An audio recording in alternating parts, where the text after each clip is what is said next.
Good afternoon, and what a pleasure it is to welcome you to our Tune at Noon concert with the Wiltshire Rural Music Centre, being delivered to you virtually. My name is Tobias, I'm the conductor and baritone for Cordis Chamber Choir. We're going to spend some time together this afternoon listening to some great pieces of music and hearing about different factions of choir and choir life, singing a part of choir and writing for choir and all those sorts of lovely things. So let's just get things started straight away with a bit of Ola Yelo. And this is Ubi Caritas. And just before we move on, just a little note, every piece of recorded performance that you see with the choir together is from pre-recorded rehearsal sessions that we have put together to form the content of this concert that we're allowing you to see today. So we have not broken any social distancing rules to prepare this, they are from before.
I'd now like to introduce Max, our second bass, and he is going to talk to us about vocal ranges. Hi everyone, I'm Max and I'm the second bass in Cordis Chamber Choir. I've been asked while I'm trapped inside with my piano and lots of frozen pizza to talk a little bit about the different voice types in a choir and how they work together. I thought we should start from the top and work our way down, the top being our lovely sopranos. In Cordis we have two brilliant sopranos, Paige and Ellie, and they'll usually sing the highest and most melodic parts of a piece. Singing a little lower than them, the altos, ours being Nicole and Lauren. and their role is to form a sort of harmonic bond with the sopranos and bridge the gap between the highest female and male voices, which brings us nicely onto the tenor section. Our tenor in Cordis is Adam, and he'll usually be mirroring the soprano line to help keep the harmony in the choir fully proportioned, and he can do this with the lowest voices, the basses, keeping the chord we're singing rooted. Myself and Toby make up the bass section in Cordis, or when Toby conducts, I'll sing it myself. We sing the lowest notes and create a tonal base for the choir's harmony. Now, each section in the choir is typically split into two voices of each type. So, for example, in the bass section, I would sing second bass, while Toby sings first. And this is for when the parts split and we need to decide who sings the higher or lower notes. The first will sing the high notes and the second will sing the lower notes. This is the same for every other voice type, so you have a first and second soprano, alto, and tenor. This gets quite heavily noticed in the female voices when the chord broadens, but there's actually just as much happening in the male voices. This creates an enriching of the harmony. I've always imagined it's like adding butter to soup to make it thicker. You can't see the butter anymore, but the whole texture is made more whole. Now, because I've never been an alto or a soprano, or even really a tenor, I don't have much to show you about them, but when it comes to the bass, I do know a little, so I'll talk about that.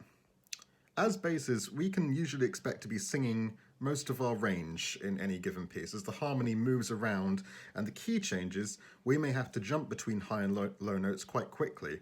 This is tricky when we reach the upper limits of our range, as it strains our voices if we haven't practiced properly or warmed up. It's the same with our lower range too. We need to really pay attention to our highest and lowest limits when we practice so that we can stay versatile. When it comes to our ranges, a bass singer can actually be subcategorized, usually into bass baritones and basso profundos like me. Being a profundo means that my range extends slightly lower than a regular bass voice, where a typical bass voice would end around an E2 on a piano, that's this note. My voice will end around a C2, which is this note. I would demonstrate, but my throat is all swollen and useless at the moment from illness that isn't COVID-19. Because these lower voice types exist, composers are able to write more freely when they compose. And it's the same with other voice types. With the flexibility created in a choir's range, it means that the repertoire a choir can perform is greater. That being said, a choir doesn't have to stick to singing notes to make music. Paige, our soprano, actually wrote a piece for Cordis that involved no written notes, but had us making popping sounds with our mouths, like this, and with our fingers, like clicking. In that piece in particular, the bass section also had to sustain a low humming drone, like as an effect. Which is another thing that basses can be expected to do. Even in classical music, the presence of a low pedal note, usually not hummed, like but something like la, that's quite common. So that's how a bass can be used and how we can realize our part in a choir. Every voice is important, but we all have a specific purpose in each piece that we sing. And each voice type has these same nuances and characteristics that mean they can be used differently. But thanks for listening, and I hope that you're all staying safe and healthy. Thank you.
Hello, it's Paige. I hope you enjoyed hearing that recording session of Rubble Houses. That's a piece I wrote for Cordis last year. I just thought I'd talk you through my compositional process with the piece and where the ideas from it actually originated from. So I actually began with the process and the concept first. I was curious to take on the challenge of composing for a choir in a much more contemporary way, thinking about removing notated pitch from the score, so not actually singing. In order to do this, I really looked into creating other vocal sounds for the singers rather than scoring pitch into the composition. One of the main techniques I actually used first was finger clicking, so like body percussion. I created a series of finger clicking rhythms, unsynchronized and very freely, that were to be repeated many times in the piece to create an atmosphere of this kind of free spitting finger click sound. So I thought it'd be quite interesting. So it was actually when I put all these together that I realised that the piece that actually sounded like a spitting fire. And it was close to bonfire night at the time. So this idea sprung to me that why don't I do a piece reflecting the arson attack on Parliament in the 1600s, which is what we now call, bonfire night. I wanted to use limited text and words to display this theme. I was much more interested in presenting the topic through the use of sounds and textures. So I really honed on making these different sounds with someone's voice rather than, singing conventionally. I wanted to see what the voice could do and after what your hands could do, which is where the finger clicking came in. So talking a bit about how I actually created these textures and the sound world based on this topic of bonfire night. So I began with this finger clicking, obviously, like I said, and I paired this in the piece with some very free exhaling and humming, depending on what part you were, to, as notated in the score, it was notated to any low note in their range. So I didn't want to be specific about notating the pitches of these sounds to the singers with the exhaling and the subtle humming, because I was actually trying to draw focus away from notated pitch in the score. So I actually then introduced these in the texture, these soloistic motifs into each part, which consisted of what I called on the score spitting sounds, just like a firewood obviously when it burns. So these sounds I used were t and k. I used fast rhythmic patterns with these sounds attached to them to imitate the other layers of this sounds of a fire. So you've got this kind of finger clicking spitting, and then you've got these really niche sounds, which were kind of, when you lose bits in the fire and bits fly out and spit and when it's burning quite heavily. I thought that was quite interesting. I used both these techniques with the exhaling and humming on any pitch to build up this sound of like a bubbling, burning fire. I do this then to the middle of the piece, where these sounds are actually abruptly interrupted by some spoken or shouted words, using the line, "Then the Houses of Parliament to rubble." So that was something I found just when doing a bit of research. I just kind of formed this sentence that I wanted to use these words, and these words only, because again I was really interested in making the sound world the most important thing rather than the pitch to display the topic. So these words were notated using a technique called contour pitch, where the positioning of the notes on the stave indicates what pitch that you will speak at. So there's no singing in this. This is to create a very varied sound of speaking without actually singing, which, like I said earlier, worked really well with everyone else's different ranges and their speaking voices. This section then kind of transforms into a rhythmic canon between the voices, still spoken obviously, where it gets very muddled and the words almost become unimportant because they can't be heard. So that's kind of depicting this like falling to rubble, that kind of mess.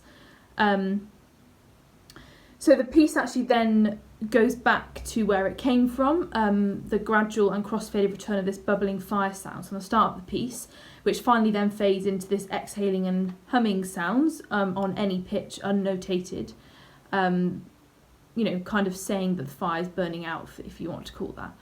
So that's the techniques I use in the piece. And just to talk about the structure, and obviously keeping time, because a lot of pieces, naturally are in a time signature.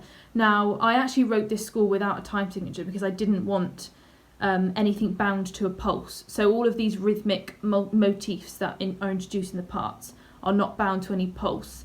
And the reason for this choice was because I wanted to create a very fluid and free-flowing atmosphere.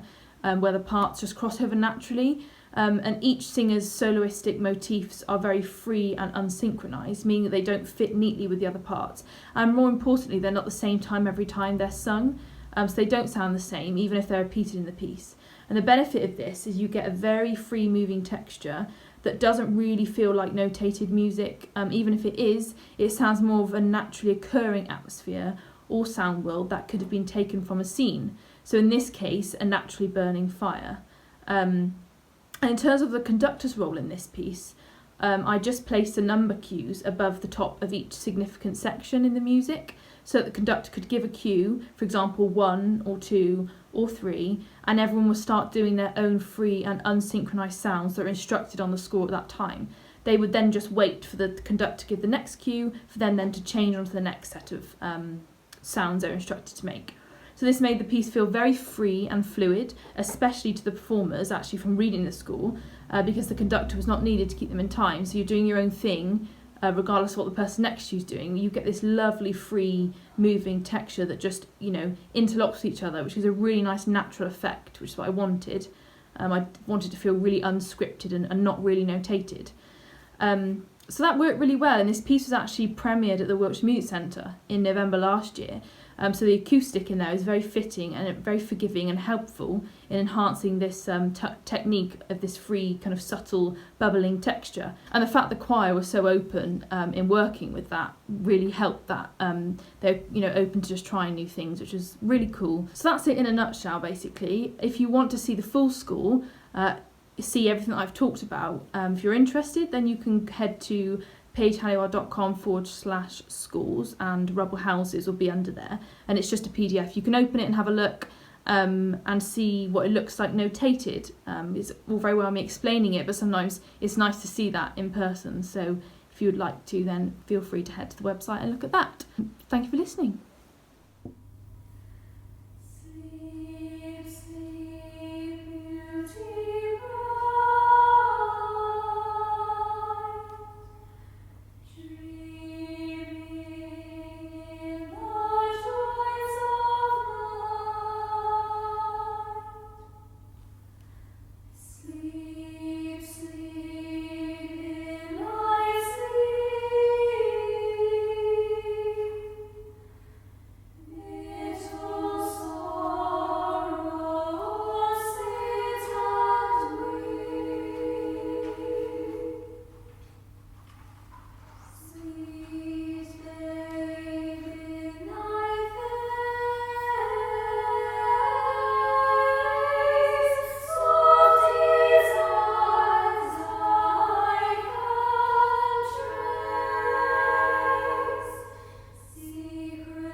And that piece there was Cradle Song by Paige Hannibal.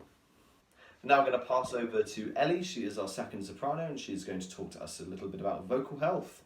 Hello, my name's Ellie, and I'm going to talk to you for a few minutes about vocal health. So to start off with, drinking enough water is really one of the main things that you have to do just to keep your voice healthy. It's recommended that you drink at least 2 litres a day, but more likely that you'll drink more. The reason being that sound, any sound, humming, speaking, singing, is created by vibrations in your vocal folds. And these vocal folds are kept moist by mucus.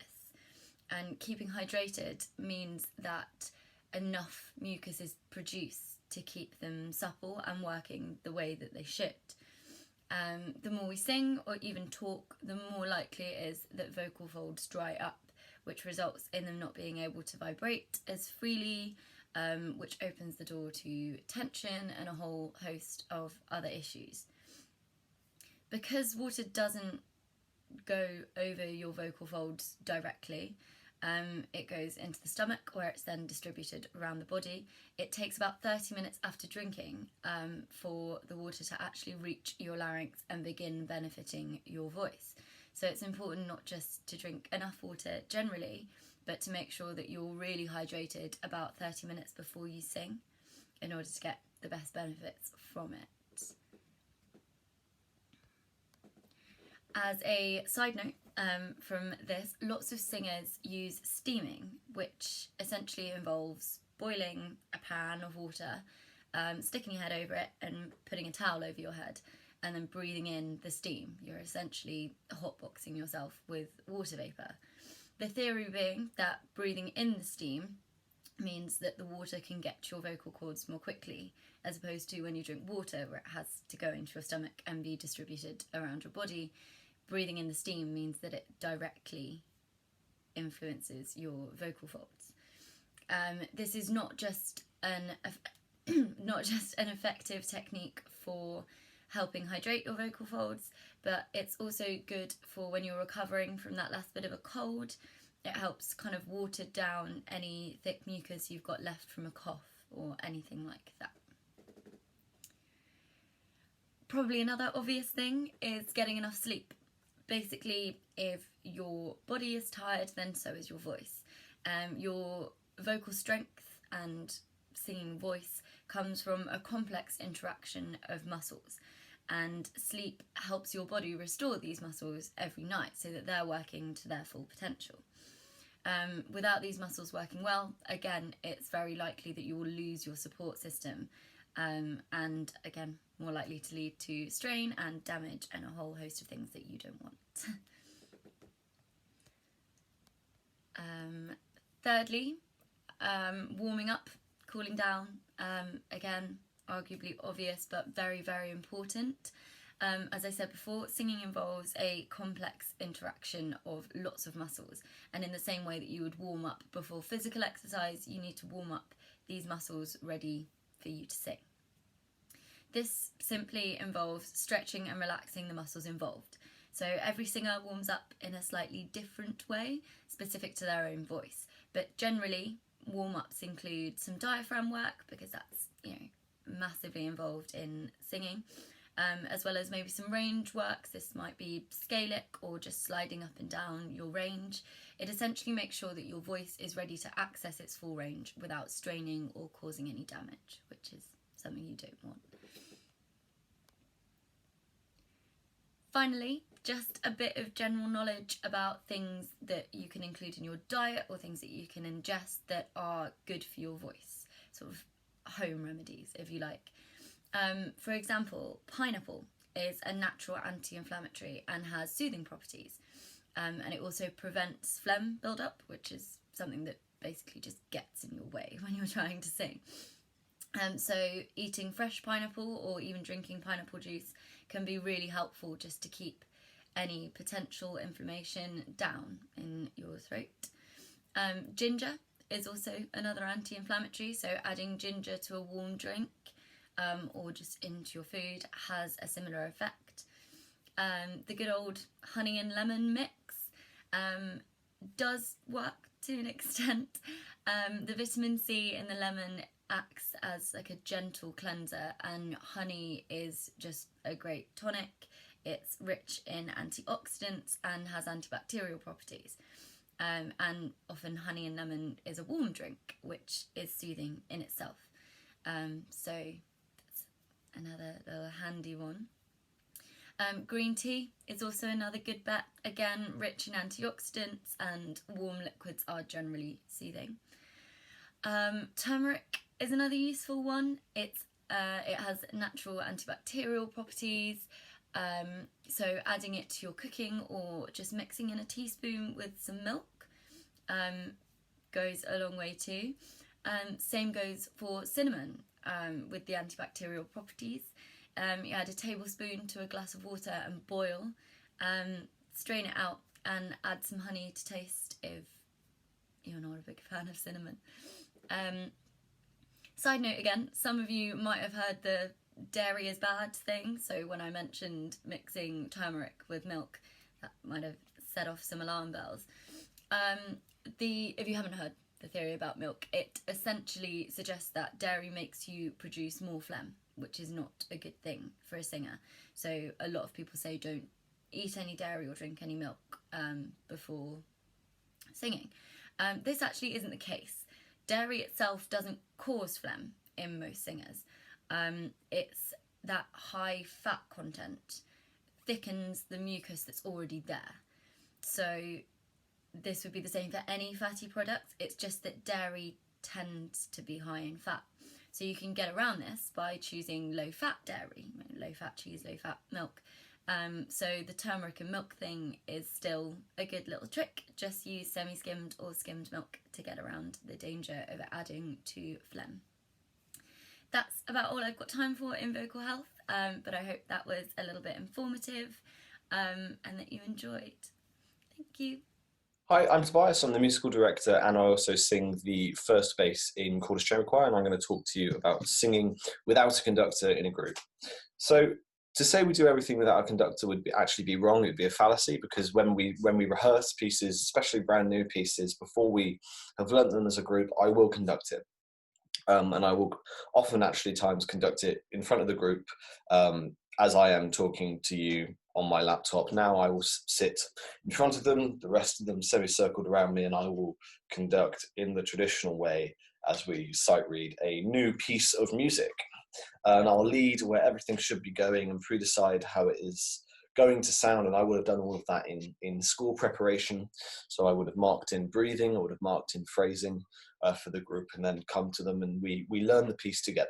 But a lot of the things like that are subject to change, and a lot of the things we do, we work collaboratively. So I may come to the group with a certain set of breathing, with a certain way I want a line phrased, but another member of the choir may quite rightfully suggest that it could sound better done another way, if we breathe in a slightly different place, or if we phrase things a little differently, separate a couple of phrases out, and we play around, try it different ways and find which way we like the best. So that's sort of an introduction to how we sort of work. So although a lot of the time we perform and conducted, most of the rehearsals are actually conducted and led and worked on together quite extensively for each piece. And so sort of tips for working without a conductor, and sort of what makes it work, what have you got to be aware of, and what have you got to be looking out for. So the first really important thing that I would say is that you've got to know your part inside and out, no matter what. You could sing it in your sleep whilst you're doing the washing up, hoovering around the house. You could be there humming your part, completely unwavered by anything, and you've got to know exactly where it's going to go, where that breath is coming up, how long that rest is lasting for, and you've really just got to know. There is no space for anything otherwise. And that's one of the things that makes singing without a conductor work so well, is this. Obviously, it's a fallacy to think that, wow, these people are so amazing that they've just picked up this music and they are singing it on their own without a conductor. It's not always the case. There's a lot of pre-work that goes into it, and I think one of the most important things about that pre-work is knowing your part inside and out, completely, no doubt about it. The second then point I would come to, one of the things that makes singing without a conductor work really well, is you've got to listen to each other in the group as well. You've got to listen to whoever is on your right and whoever's on your left. So being first bass on my on my left, I usually have Max, our second bass, and on my right, I have Adam, the tenor.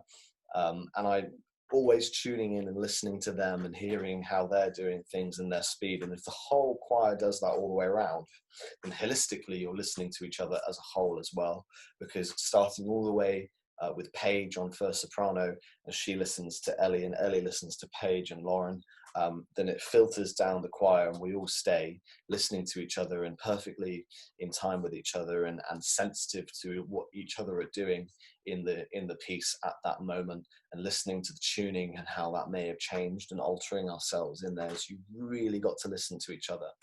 And then building off of that point, exactly as I said, about tuning, about tempo, about dynamics, you've got to recognize when to adjust to each other and be considerate of other people when singing, is another really big thing you have to be aware of if you're singing without a conductor. And one of the great challenges that you'll face singing in a group of just the seven of us that there are,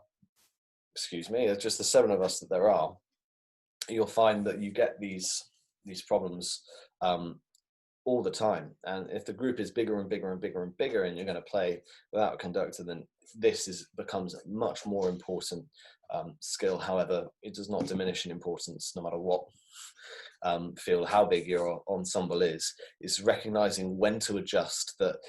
So for example, myself, Max has gone a little flat, so I'm going to make myself a bit louder in Max's ear so he can hear and adjust to that tuning, and vice versa. If I hear I'm going flat, then I will bump down in the texture and listen to the two lads either side of me and refine the pitch and then adjust into it there and move into it that way. If I become aware that I can't hear the second soprano line as well as that I can do, then I'll make eye contact to the altos, just to remind them that they should bring their line down a little bit, so we've got all equal balance of texture and harmony. In a live performance context, obviously, if we were in rehearsal, a lot of the time I would just stop or give them a hand signal to tell them otherwise. But you've really got to build into yourself as a performer to learn and hear and recognize when you need to make these adjustments as they are happening. And then the last sort of thing I'll leave you with before we look at our example of singing without a conductor in the Luli Lula is, I think it's so important to be in a group that are willing to work as a team, and that you know each other as friends and know each other as musicians and know each other as professionals, that you can work together and you can trust each other to really take the music that you've learned and take the music that you have created together, and they can shape it and mold it into a very lovely, lovely sounding piece of art. And you've got to be willing to work together towards that. And I think that is a really big strength of an ensemble that can work together, is an ensemble that can stand together and work as a team through all of those challenges and work together in rehearsals and performance and keep it all together. But you need a good group of people around you, and the colleagues and friends that I work with here in Cordis, they make it so easy to just work so effortlessly together, conducted and unconducted. When we work on music, we all just have that teamwork, and that's one of the biggest, most important beating hearts of ensemble playing, is you have to really be willing to work together. So hopefully that's a little insight into singing without a conductor, the challenges that it brings up, the joys that it can have and behold. And now you'll get to see a little bit of what I was talking about, and that sort of communication between the choir that's very important, and the teamwork we have here, as you watch an excerpt of Philip Stopford's Luli Lula we've recorded after rehearsal, working on our repertoire up to our Christmas concert last year. So hopefully you enjoy that.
thank you very much for joining us this afternoon for the virtual Tune at Noon concert. It's a little bit of a different flavour to what we're used to delivering for concerts in the choir, but it was very fun and a pleasure to be here.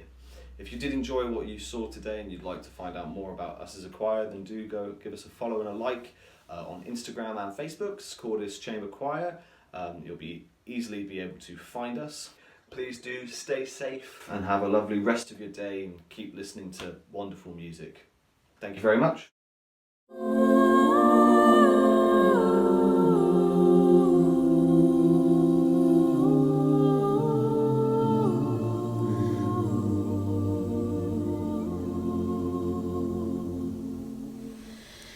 Tell me where is the road I can call my own, that I left, that I lost so long ago. For these years I have wandered, oh, when will I know? There's a way, there's a road that will lead me home.